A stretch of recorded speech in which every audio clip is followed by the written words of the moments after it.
What do you think about the Kink Kontroversy? As I say, there's no truth in it. It's not a controversy. They're fine. We've mostly done, like, later Kinks albums. We've been creeping backward. Yeah. We did Arthur. Well, yeah, when we started, I wanted to do some of the late 70s stuff because I love those albums, and they're not talked about as much. No. Certainly. And there's some really great stuff on those. Misfits, Low Budget. Sleepwalker. Soap Opera. Yeah. Well, I'm just saying that, yeah. We can do Sleepwalker. No. I thought we were just naming albums. I was just throwing I was naming the ones that we've talked about. Okay. I was just throwing out album titles. What do you think about the Kink Kontroversy? I love this album. Yeah. I do. 65, their third record. There's just so many great songs. Yeah, I think a lot of people regarded Face to Face as like the breakthrough. I always thought this really was. When you listen to kind of Kinks, and I love the first two Kinks records. They have a real energy about them. They definitely have an energy. They're a lot of fun to listen to. I love Dave's guitar playing. Everything is spunk. Spunk. There's a lot of spunk. I think this album, this is the first album, just one cover. Right. They, Dave wrote one song, I Am Free, and the rest are all Ray. So, it's unique in that respect. And I think this album is where you clearly see his songwriting craft, his voice. Mm-hmm. There's no question. And Ray Davies is a genius.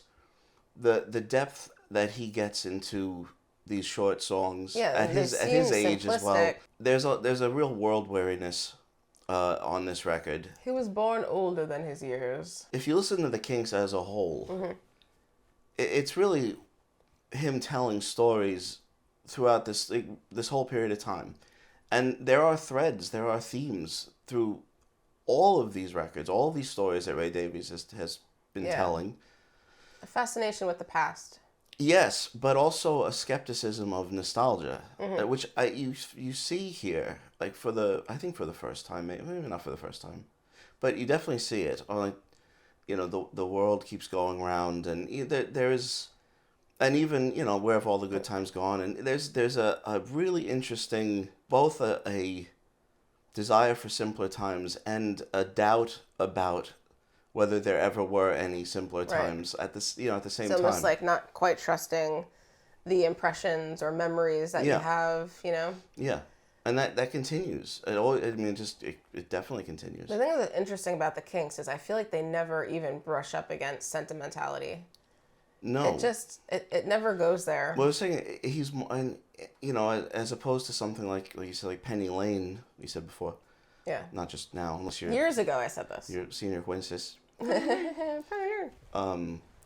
But, unlike something like Penny Lane, he is almost closer to Brian. And when you say Brian, you mean Brian Wilson, yes. Of course. Brian De Palma. Brian Keith. You're using names that no one's going to Brian Doyle Murray. There you go. He doesn't have that intense melancholy. When Brian looks to the past, it's usually, it's in a... You want to kill yourself. Well, it's with a very, very... Longing and, there's sadness but it's gone. there. It's gone. It's gone. It's gone. It's so gone. With Ray's a little cheerier than that, but there's definitely something of that. But edgier. Yeah, well, definitely more sardonic. Yeah. And that also appears here loud and clear, His humor, his wit.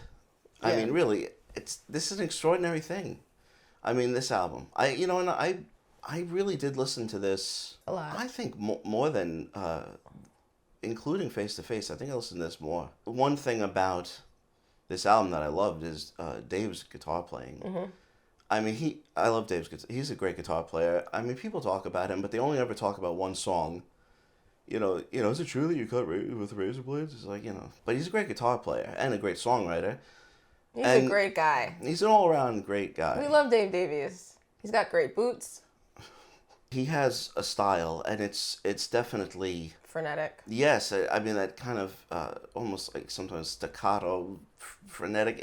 Listening to him here, it just, there's always that feeling like it's just gonna, there's too much energy, and it's just gonna like fly apart. So it's the same kind of thing that when you listen to like Keith Bryan, Keith. Keith Moon, on some of the Who stuff. It's just like Right. there's too much energy. It's just not gonna hold, Yeah. And I love his guitar playing on it. It adds a ton, to well, everything on this. That Because it's like very sharp. the one like area of disorder on a lot of these songs. Yeah, there's They're not orderly in a bad way, but they're somewhat like an ordered nature to a lot of the songs, and then his guitar playing is just like that element that just. I know like, it's not the same, very but needed. it's almost like what Robert Quine does on like Richard Hell, especially the first album, where there's that guitar, and it's not just Robert Quine, Ivan Julian as well, but I mean, Yeah. There's that guitar that's just feels so chaotic and coming at you, and just sounds completely unique. I kind of feel like that listening to this. It's Dave was, what was he, 12? No, He was so young. He was 18. He was using like a mini toy guitar. He's extraordinary, and his song "I Am Free" is really also good. extraordinary. Yeah, that's a really good song. Do you believe in magic? I do. Was released in June. Was it June of '65? June or July of '65? I think so. It's something interesting that we've talked about just a little bit is John Sebastian's influence on Ray, and a little bit about his influence on John Right. Lennon. Right. I know who you're talking about, but we can clarify sometimes. John Wayne, of course, is what I'm talking about. But I But meant John C. Reilly. They know him. John F. Kennedy. Who the hell is John F. Kennedy? Anyway, the thing is, I think that influence, I don't know if you hear it here or not. And it's something I would like to get into a little bit more, maybe. Maybe we talk about. You have to really break it down and listen to, if you could pinpoint exactly when he may have heard his first Love and Spoonful song, and make sure, you really, you have like the two categories, like, okay, this versus, and you really have to you'd have to really get in there. It'd be a very serious study. I think John Sebastian is overlooked. I mean, I thought you were going to say overrated. I was going to say, no, sir. Overlooked. Yeah. Love and Spoonful. I mean, what incredible songs they turned out in the mid '60s. They had a style totally their own. And John Sebastian was always able to have this, just very disarming, genuine songs, whether like love songs or whatever they are. Yeah. So But unpretentious. Also, often very funny. There's definitely wit in them, and I think I just feel like Ray, it was almost like a kindred spirit. I feel like he was doing something similar, but you can definitely hear the influence on Face to Face, but I don't know if you hear it here. Mm-hmm. I have nothing else to offer. That's it. I'm not sure if you hear it here. Well, like I said, we'd have to really take a deep dive. Because only one single had been released. Right. But it's an interesting thing to talk about because I think John Sebastian gets overlooked.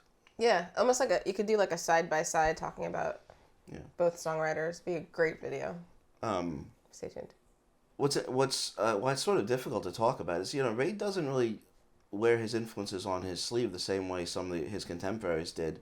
If he was influenced by Bob Dylan, you hear it, but you're never gonna hear really it like changes like his voice. Yeah, no. Unless he's playing a character. Well, yes. In which case it's a very, very subtle change. But I mean, his actual singing style, although I'm sure, his singing just gets better and better as he progresses. But I mean, he's basically fully formed as a vocal stylist from like the start. Yeah, I mean, definitely his style from is here, there. You're hearing, Yeah. yeah. Just cool. I mean, like, I'm on an Island is definitely something that only Ray Davies is going to write. But he doesn't. Like, there are songs where it's like, maybe he was listening to the Beach Boys, but it doesn't sound like... Yeah, you can't... It's not that Not to talk about Penny Lane again, but, around that time... You really keep giving us that song. Yeah. You hear Paul was listening to not just Pet Sounds, but whatever Smile stuff he had already heard. Yeah, because someone sent him the tapes. And Carrots. You don't ever really hear that. You don't hear that. And so it's not so clear. Even with John Sebastian, it's like that's probably the strongest influence I've picked up on, heard from him. Yeah. That's all. It's just it's interesting. To me, this is the first album where that, you know, obviously, See My Friends had already been released. It was such a masterpiece. This is the first album where I think, you know, I mean, as great as the singles were before and as wonderful as those two albums are, you know, it's where you should know you're standing in the presence of a really special songwriter. And, you know, I guess that's why I always felt that. That's nice. That's really nice. What do you think about the Kink Kontroversy? Doesn't matter what I think. Thanks for watching our discussion of the Kink Kontroversy. Let us know what you think of this album in the comments. Please like this video and subscribe to States and Kingdoms, and we'll see you next time.